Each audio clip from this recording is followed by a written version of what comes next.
Good evening, everyone, and welcome to this interaction on Australia.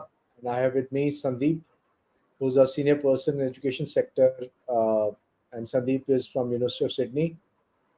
I keep on bumping into him at various educational events, meetings, and conferences. Very, very active. So, what are we going to do today, guys? Today we are going to discuss threadbare in detail about Australia as a study destination, about how we can make careers in Australia, which are the fields to go in for, which are the top universities, how do we start with the process, what else is there, and any do's and don'ts also. I would request Sandeep to cover. Meanwhile, if you have any questions, you can keep on writing in the chat and we'll be very happy to take it on. So, Sandeep, welcome to the show, and we are very happy that you could join in and contribute. Thank you so much, sir. I mean, this has been a pleasure. I remember the first time I stepped into the office and we got to interact. So that has always been the hallmark for me. And thank you for having me today. And I hope today we can bring in some value, not just for ourselves, but also for the students. So, Absolutely, absolutely. but good evening. So, Yeah. yeah, yeah. So So, great, so great. Thanks a lot. sure. So, Ribu, if you can show them the PPT. So, a lot of people come and say, "Hey, which country should I go in for? How do I start my study abroad journey?"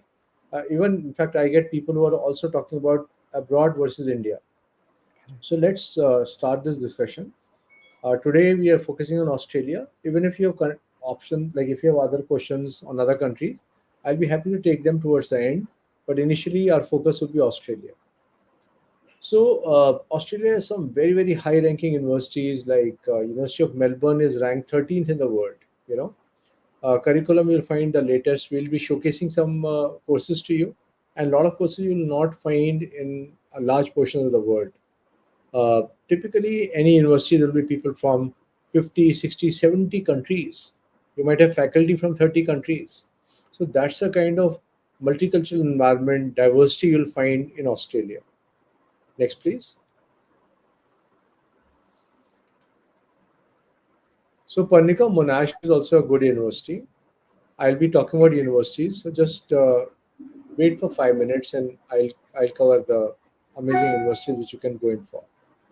Okay, cutting edge research. So if you're a person who's more onto tech or even bio side, so amazing research opportunities, amazing jobs thereafter. Research centers, both government and private, are available. Similarly, for employment also, Australia seems to be a strong country with a lot of gainful employment being available, and post-work study opportunities are there. Of course, you can keep on looking at the skill list to understand, and maybe later I'll ask Sandeep to talk about it. So, yeah, uh, if I look at top universities, so they are not only known and are sought after in Australia, but all over the world. Next.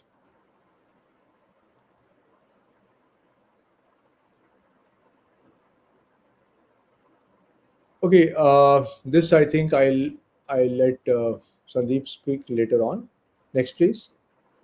So I'll take you to universities and courses now. I'll just quickly cover and then we'll go on for questions. So this is called G8. So G8 are the topmost universities in Australia. And as I shared with you, University of Melbourne is seen to be on the top. So I have students who have gone to University of Melbourne for engineering, for management, on the art side, on the bio side also. Then of course University of Sydney is there. University of Sydney, Sandeep is here with us, so I'll ask him to share more after 5 minutes. UNSW, again a very good university, known for innovation, known for industry collaboration. Next, please. So these G8 are the topmost universities. Yeah.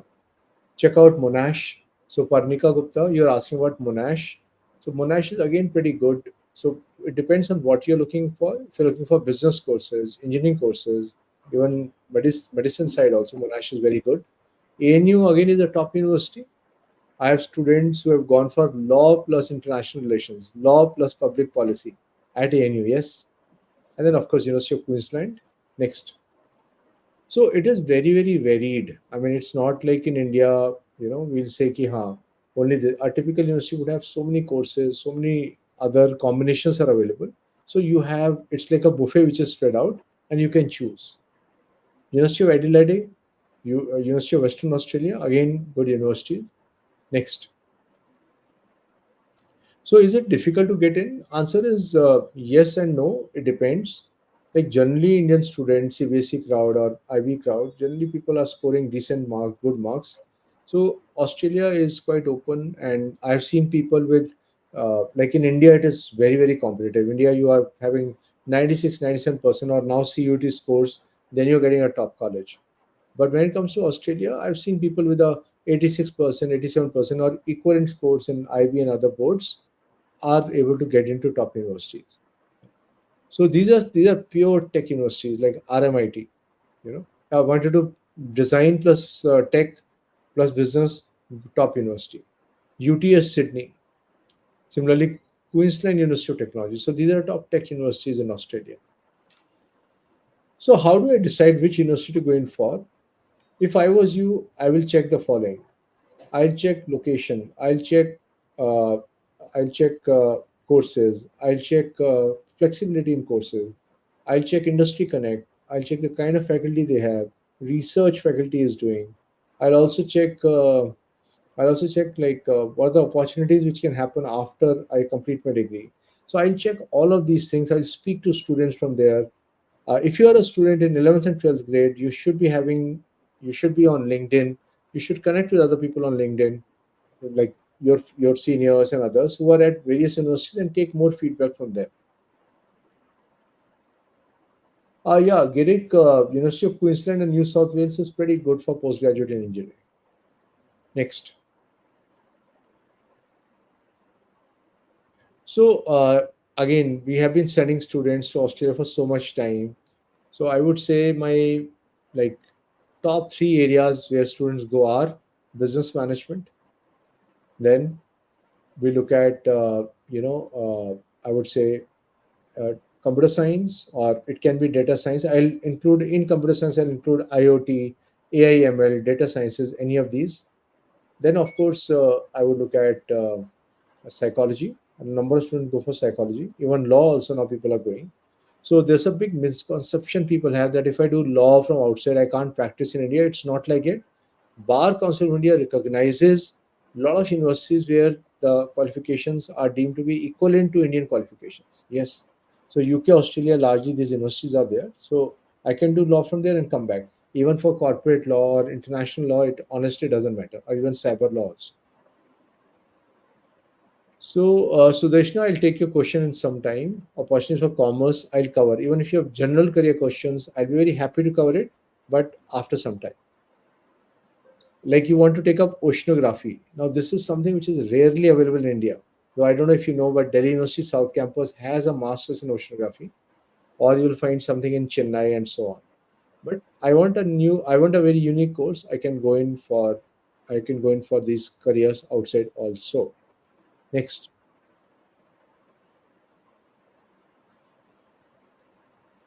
So let's take Parnika's question.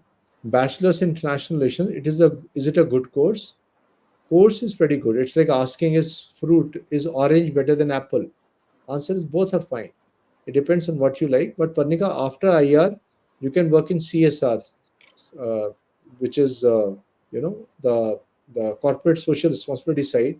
You can work in ESG consulting, environment and sustainability. You can you can work with an embassy also, and so on. I met somebody. I remember there was a networking dinner at the Canadian ambassador's place, and there were 11 universities also. So when we went in, the first person I met was a person who had done IR from UBC, and he was the cultural attaché. Yeah, I hope you're understanding, Parnika. Next, so yeah, decent jobs if you are able to build up well on that. Okay, let's look at a few courses which would sound quite different, like marine biology, Queensland. You know, so understanding marine ecosystems, conservation, environmental impacts, and so on. Very good. Wine science. So this is really a difficult course, and I remember there was a website long time back. Students used to ask me that I want to be a bartender. How do I go about being one? So I used to tell them that why don't you go for there was a site tullyho.com. So they used to offer wine courses, and I have somebody who's a student and now a friend who's one of the topmost sommeliers in the country. You know, sommelier, somebody who's a wine taster. So Charles Stewart University has this thing on viticulture, wine production. I don't know how many of you have visited Sula Wines in Nasik. I did, and it was amazing, out of the world. Anyway, wine business management. So maybe, yeah, do different things. Why everyone has to think of the same thing? कि चलो management कर लेते हैं, BBA or engineering I would do. Why not look at different things?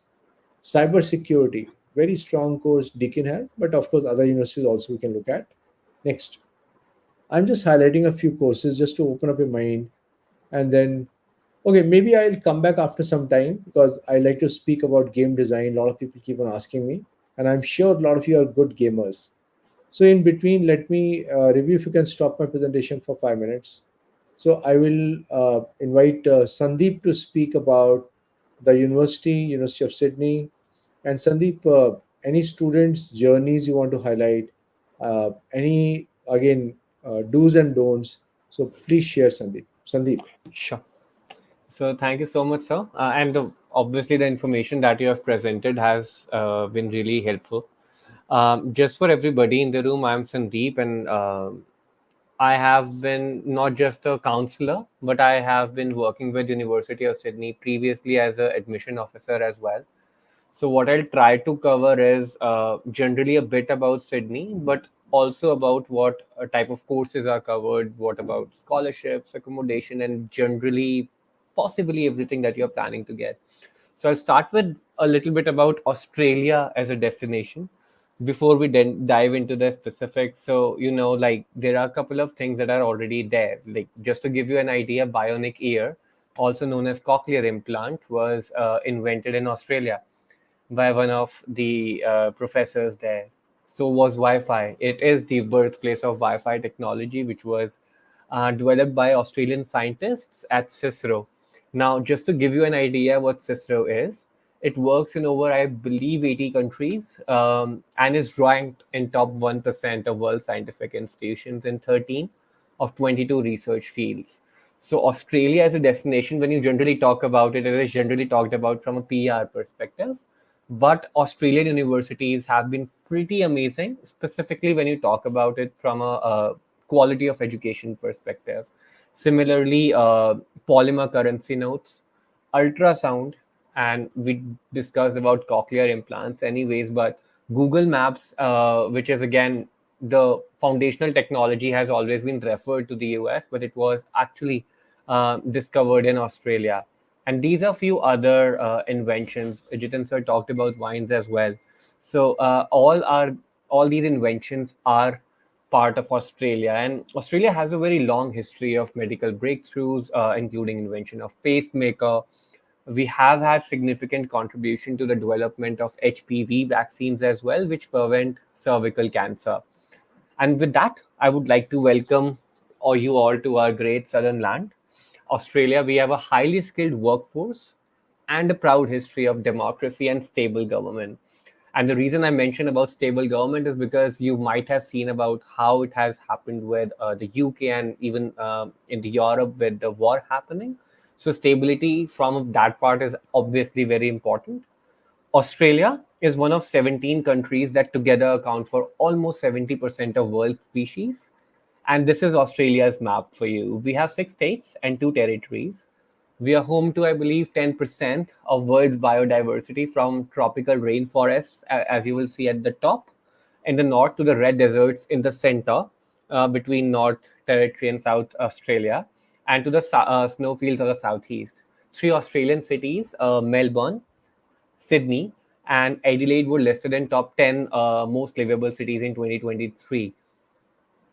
So, and today Australia is one of globe's most multicultural countries with world-class cuisine, a dynamic creative sector that reflects its varied origins. Australians' passion for sports and for vast outdoors, which we generally talk about, are also matched by excellence in research, design, innovation, and science. This is a very brief snapshot for you, but what I would like you to focus on is the population there and the proportion of population which was born overseas, which is close to 30.7%. And this is the climatic conditions of Australia. It's as diverse as its landscapes. From tropical north to the temperate south, each region experiences unique weather patterns. In generally in the northern side of Australia, what you would see is the tropical climate, wherein it will have high temperatures and humidity. As you start moving south, you will encounter subtropical and semi-arid temperate and sometimes even alpine climates. So that is there. And Sydney, for anybody who is joining in from Delhi, I really find Sydney's climate very similar to Delhi, but it's just a bit of windy part to it. A lot of immigrants also move to Australia, and it's not just from, let's say, India, China, Nepal, and Philippines. You'll also have people move in to Australia from the US, Canada, and the UK. So it is, while it is said that it's too tough to get into Australia, it's actually not. And if you want to discover Australia a little bit more, you can see the Great Barrier Reef. It's in Queensland. Sir talked about it. Sydney Opera House, which is based in Sydney. We have a Sydney Conservatorium of Music. So anybody who's interested to pursue music as a career, that's there. We have Blue Mountains in Sydney, Taronga Zoo. And with that, I'll look to take you to the not just the education aspect, but the other credentials of Australia as well. Education is Australia's fourth largest service export after coal, iron ore, and natural gas. There are 37 public and 4 private universities, and Carnegie Mellon has an Australian campus too. What disciplines you can study, as Sir mentioned about everything that you can study, I think we can summarize them here, plus a few professional courses as well, such as if you're interested in hospitality, gaming industry. University of Sydney happens to have a very good design course as well. So I hope that would be helpful. Post-study work opportunities is something which is very important. So under ACTA agreement, Australia offers a generous post-study work permit options for international students. These permits allow you to gain valuable work experience in Australia after completing your studies. And the best part is this is a general post-study work permit option. But if you are an Indian student who happens to be a first, who happens to have a first honors degree and from a STEM background, you may be eligible for extra work permit as well. So that's only for Indian students. These are your part-time and full-time work opportunities. The jobs are available on and off campus. There is no foundation as such. If you are above 18, you can live off campus as well, and you can work as well according to the following criterias. From an economic perspective, it had world's 14th largest economy in 2019. Given the size of Australia, it's pretty big, and we experienced 28 consecutive years of economic growth prior to COVID-19 when it happened. We have AAA sovereign risk profile, security and location at the nexus of the East and the West. It makes an ideal partner for travel, investment, and collaboration. Even in terms of innovation, we are ranked first in technological readiness. We are ranked top 1%, which is CISRO that we talked about. And 50% of Australian firms choose to innovate and adopt innovation. These are a few technical technology credentials for your reference. And with that, I'll like to best some myths as well. Generally, it is said that Australia is as expensive as a UK or a US is. So I hope that really gives you a very clear idea in terms of how the details have been like. And these includes your tuition expenses only. So this does not include your living expenses.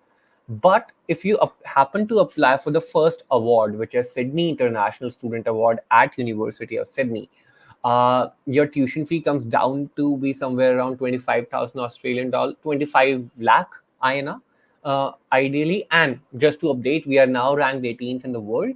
But I'm trying to compare the universities which are ranked slightly lower than University of Sydney. They are still in top 30.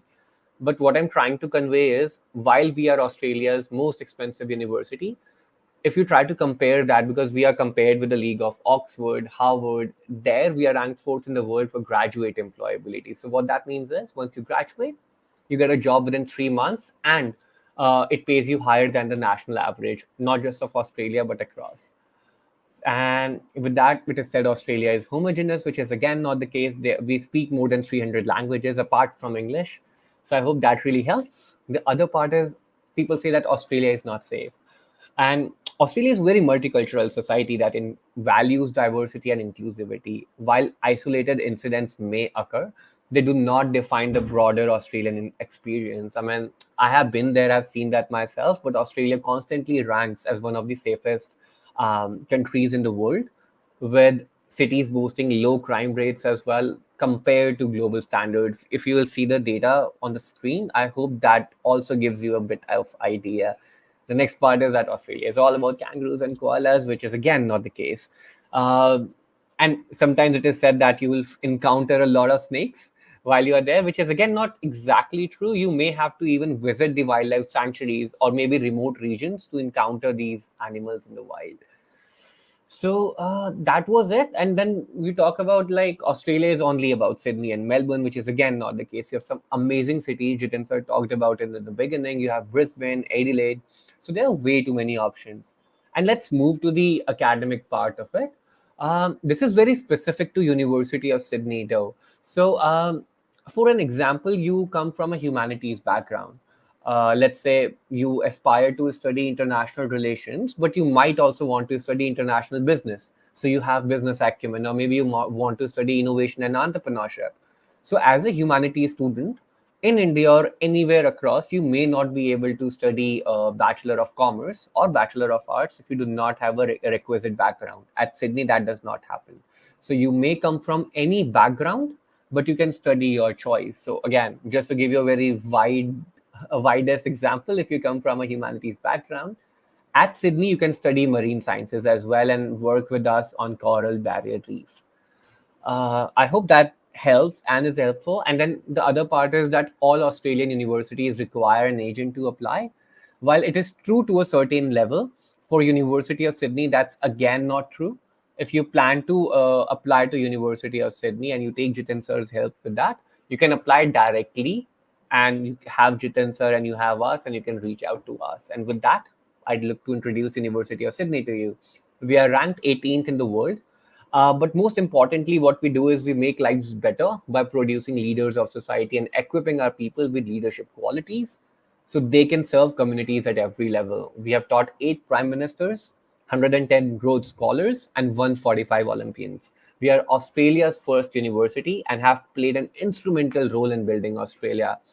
Generally, this is the timeline that looks like not just for Sydney, but for entire Australian universities. Courses will generally start for you in August and will run up to your examination period, which generally runs in November. There will be certain universities which will have a September intake as well. University of New South Wales come to my mind for that. And then there are a very few universities again which may have a November intake.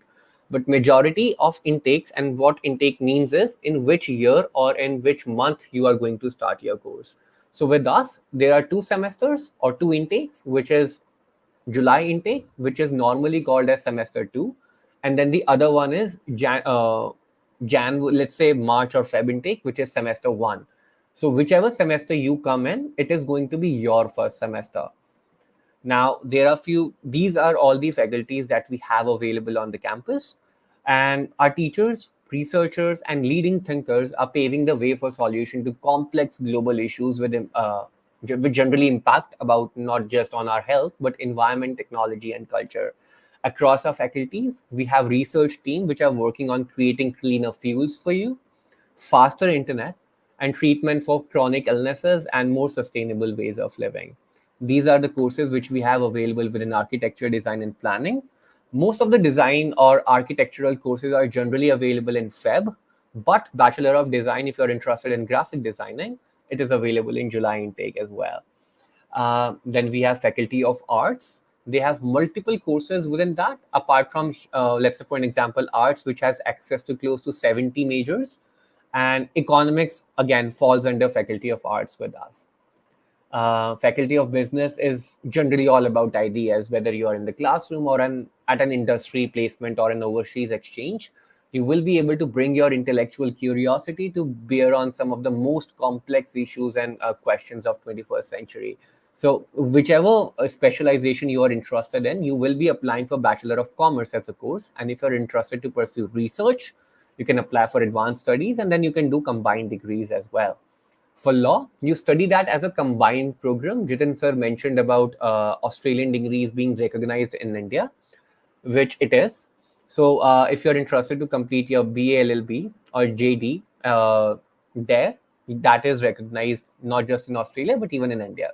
And there are scholarships available too. So do apply. And if somebody who's interested in music, please, like we are known for music in Australia. Very specifically, we are located right next to Sydney Conservatorium of Music and Opera House.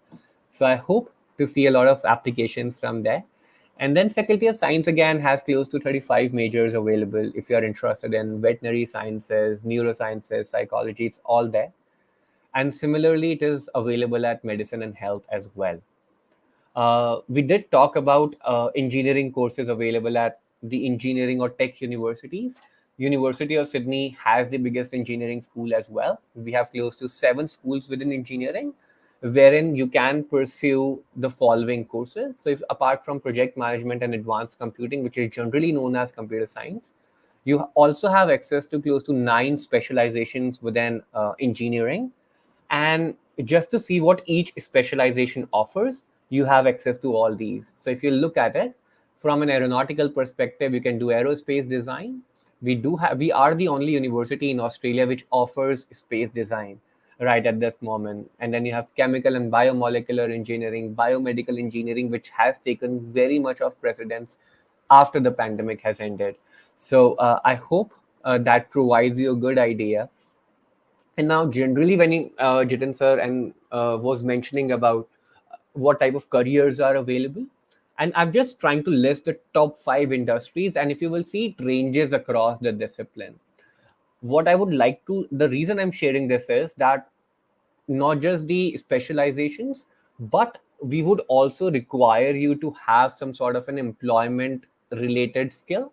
For an example, a leadership skill set. Are you able to lead on a project? And until and unless you have that interdisciplinary flexibility at the university, you will not be able to garner that. And with that, again, University of Sydney takes the precedence, wherein not just we offer you a flexibility of doing a major and a minor as a part of Bachelor of Arts or Commerce or Economics or Computer Science or maybe let's say Sciences. You can do dual majors interdisciplinary ways. And how that looks like is, and I would like you to really take a moment here, see what type of majors are available. But what I'm trying to convey is with physics, in which is available under a science header, you can come from a humanities background, study microbiology with us, and club that with, let's say, history. So you can do mix and match of such majors and minors or dual majors as well.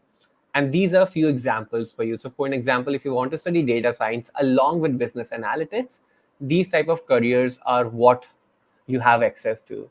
Now, apart from having said and done everything, we have talked about how good the education quality is. We have talked about rankings, the flexibility. But the most important aspect is, do you get work related opportunities while you are studying your course? Generally, what you get is co op when you talk about Canada. When you talk about the US, then they talk about uh, the OPTE's example. What Sydney and the other Australian universities offer you is work integrated learning opportunities, which means while you're studying your course, you get to do a lot of internship, capstone projects, so that while you are done with your degree, you are just not graduating as a bachelor's student, you are graduating as somebody who has had access to internships and opportunities. So by the time you enter the job market, you have experience of what Australian job market is actually looking at. So for an example, if you study arts with us, you have access to all these opportunities. Likewise, if you're studying science with us, you have a unit called Science Work Integrated Learning Experience in second year. If you're interested in, let's say again, research focused area, so you have access to all this. If you're doing engineering, we have something we call as PEP program, which technically means that you have to do 600 hours of professional engagement activities while you are studying. You don't complete that, you don't get your degree. This program requires our students to complete a minimum of 600 hours of in curricular and extracurricular activities, including industry site visits, engineering and computer science conferences, and then there are non-engineering activities as well, which can include like playing basketball, doing community services, and all of them count together. So what that does is it does not just give you a technical skill set, it also gives you access to breadth specializations. So when you're looking to get a job in Australia, you're not coming across as somebody who just has technical knowledge. You will be a very well-rounded individual who has an understanding of how to lead a project, how to lead a team, and what that does to you is that makes you a graduate employee, like that makes you employable in the industry. And that is why I believe we are ranked fourth in the world for graduate employability. We are first in Australia anyways, but we are ranked fourth in the world, which means we are ahead of Harvard, we are ahead of University of Oxford and Cambridge. We have something we call as Jacaranda Flame Consulting, again offers you internship opportunities. And then within business as well, you will have a lot of placement programs and industry placement programs as well, and you can work with the people that you see right there, such as Macquarie, PwC, Nestle, UNESCO. So you have access to all that. I'll very quickly take you through the entry requirements. If you're an IB student, the details are mentioned on the website. Please just go and search that. We do accept predicted scores. We do not accept IB certificate yet, but if you have a SAT score, you can still get in. Similarly, for A level students, we calculate your grades and put them in the following of marks. Feel free to take a screenshot of this, and I hope that helps you. Majority of the students who apply to Australia are from CBSE and ISE background. So these are the entry requirements. For CBSE, we do not just look at your marks, we look at your grades as well. So it's not just marks, it's technically only the grades. So best 4 plus English slash Hindi is what we accept. You will see something like 18.5 or 19 on your website. So just add those grades, and that is where you go to. Similarly, this is for SAT and ACT. Again, we are the only university in Australia right at this moment wherein if you do not meet your requirements basis CBSE, ISC, or your IB or A level scores, SAT is also acceptable. So, for an example, you do not meet requirements via CBSE, give a SAT. If you have a SAT, you can get your unconditional offer as early as January. That means you have close to 6 months, not just to accept your offer, but also to applying for scholarships and also for your visa. And again, accommodation as well. These are your similar entry requirements. I'll not get too much into it because all of these are available on your websites as well.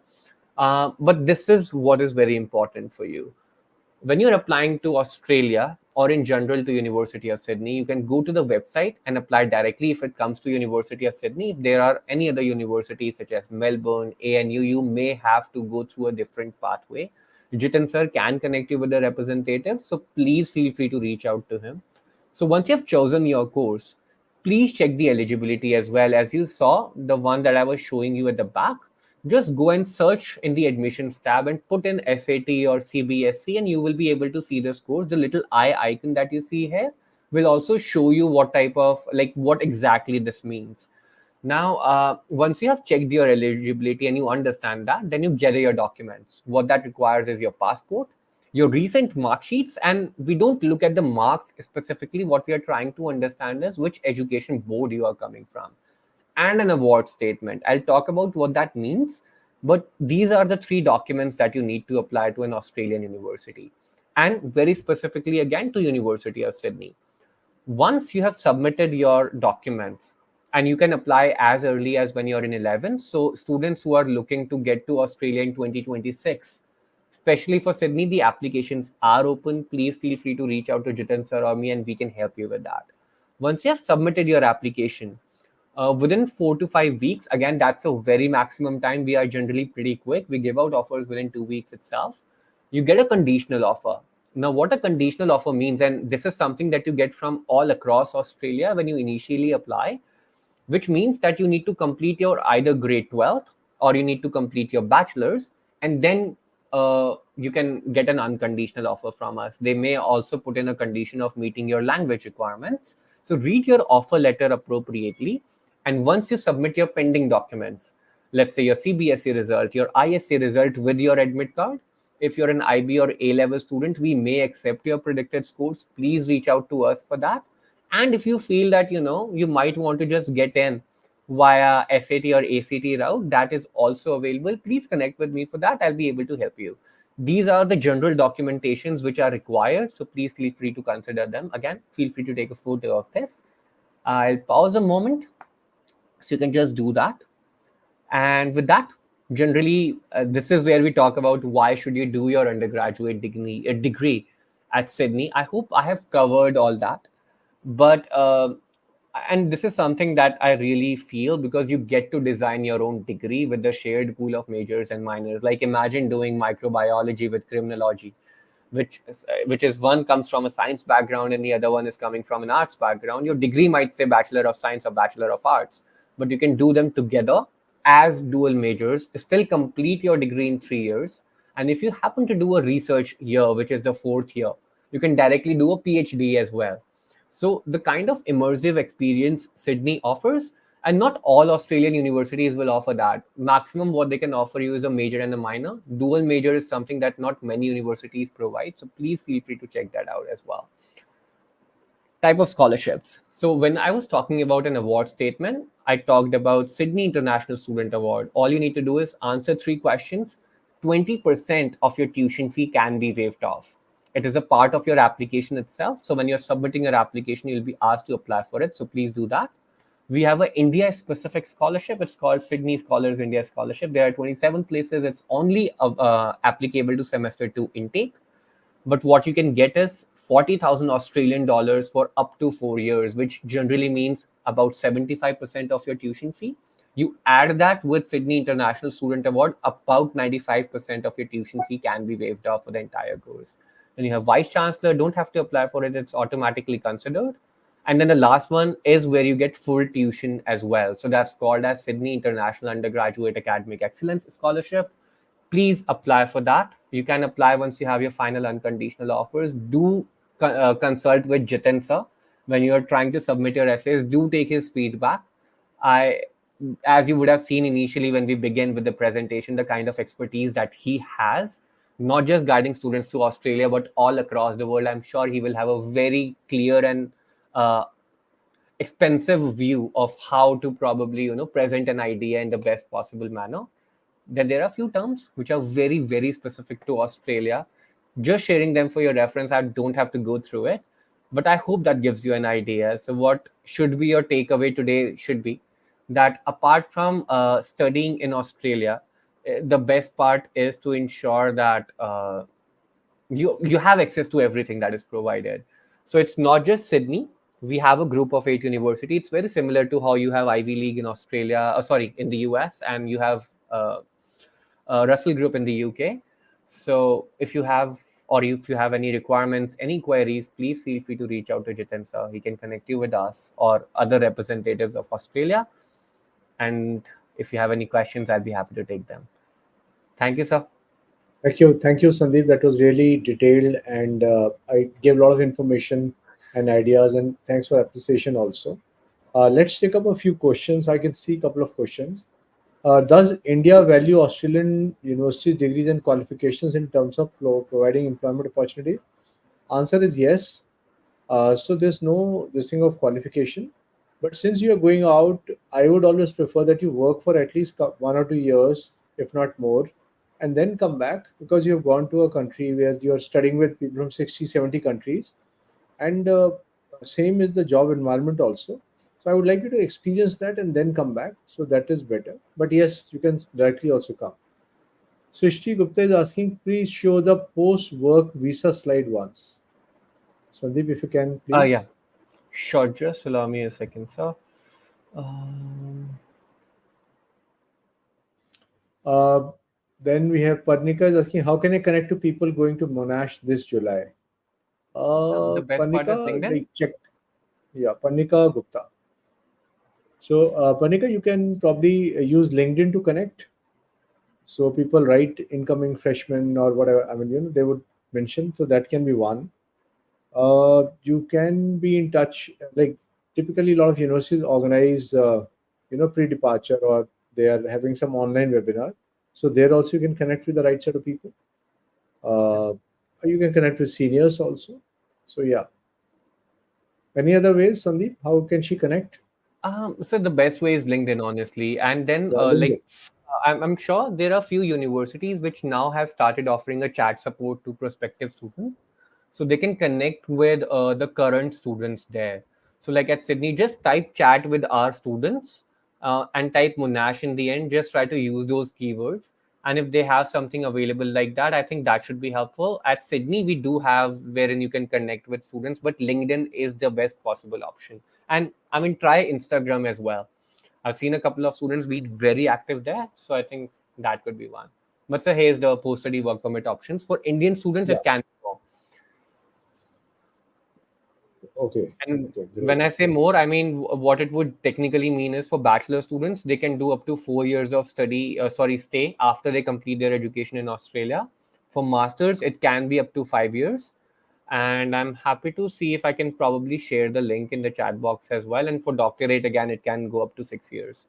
That's very specific to Indian students because of ACTA agreement that we have. Okay. Okay. So we have another one. Harshit says doing masters from IIMs or top 10, 20 business school or doing master from G8. Yeah, Harshit, I think one is that you have already said the same thing in your question that, see, India is very competitive. I'm absolutely fine if you get IIM Ahmedabad, Bangalore, Calcutta, FMS. I passed out from FMS Delhi, SPJ in Mumbai, uh, and then of course IMT Ghaziabad, MDA Gurgaon. So if I get like top ones, then I'm still fine. I'm happy about it. I know that I'll get good career opportunities. If I'm not able to get it, you have been writing CAT and you're getting 40 percentile, 60 percentile, 70 percentile, then you're not going to make it to the topmost institute. How much percentile does it take to get into any of the decent IIMs? I would say 99.25, 99.4 percentile. So maybe 97 percentile the baby IIMs, the ones which are started later. So looking at all of this, I need to check, I need to understand, will I really make it to a decent place? If not, then definitely I look at exploring outside. Careers after BCom. So Deshna, one can go for finance jobs like investment banking, portfolio management, infrastructure finance, jobs in stock market or analyst. So all these jobs I can look at. Alternatively, I can go for marketing. I can go for digital transformation, business analytics. So these are all things which you can think. Srishi, all you know, is like my query is decent, but it depends on what's your background, what kind of marks you've got, what kind of profile you've got. Alicia is asking, can you elaborate more on scope for post-grad for commerce-related courses? Sandeep?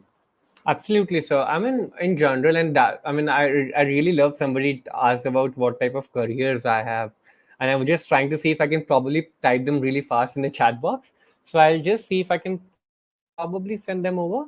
But when you try to generally talk from that perspective, and I'm not sure if I can, but I'll just probably send it into the private chat. Maybe we can just send it ahead to people.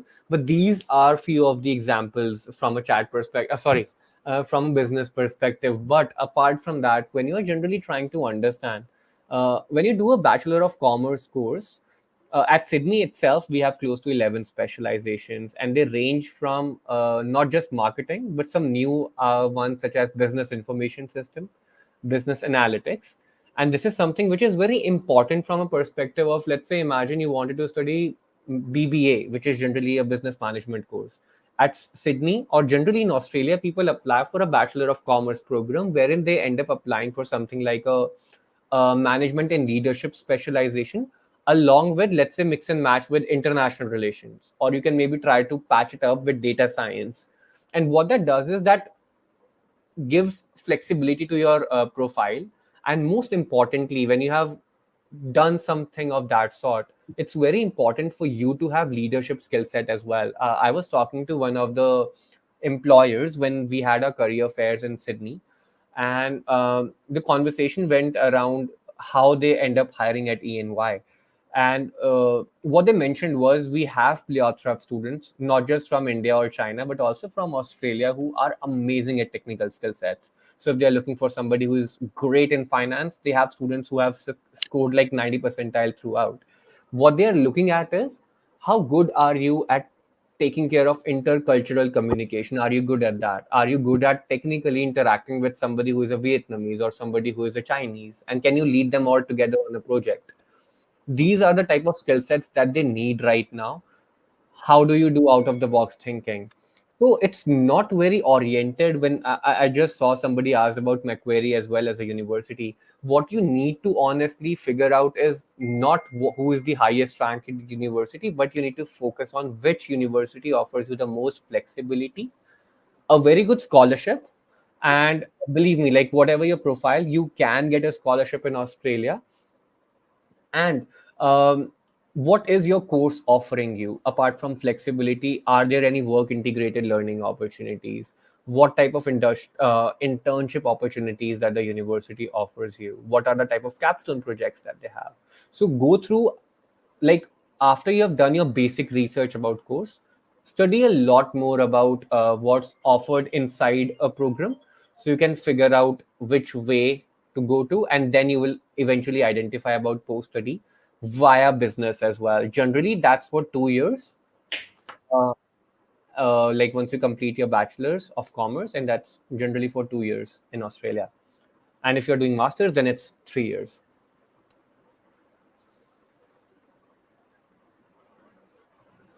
Great, great.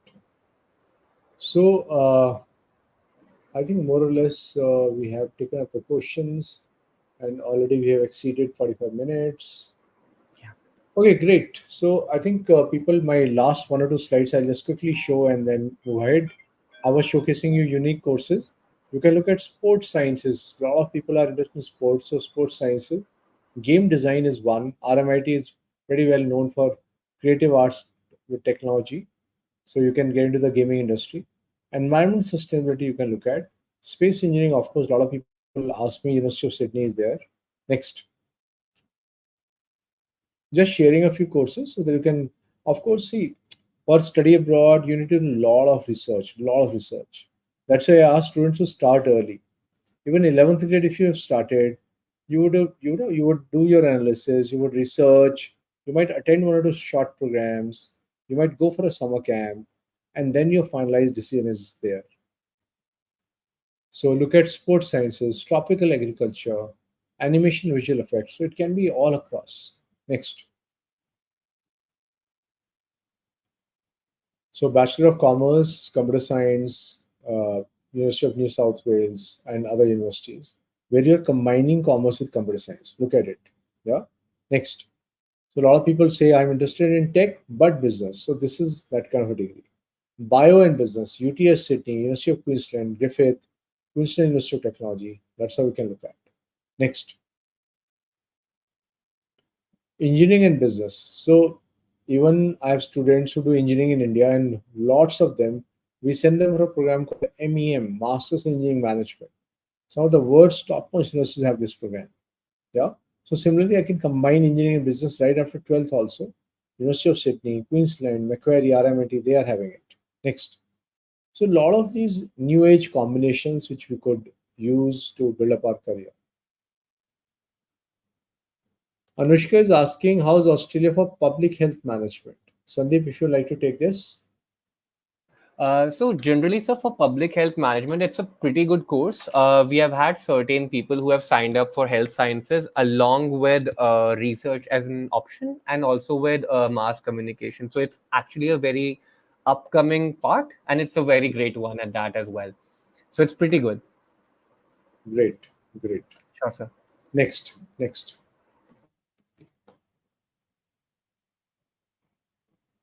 Construction management. Yeah.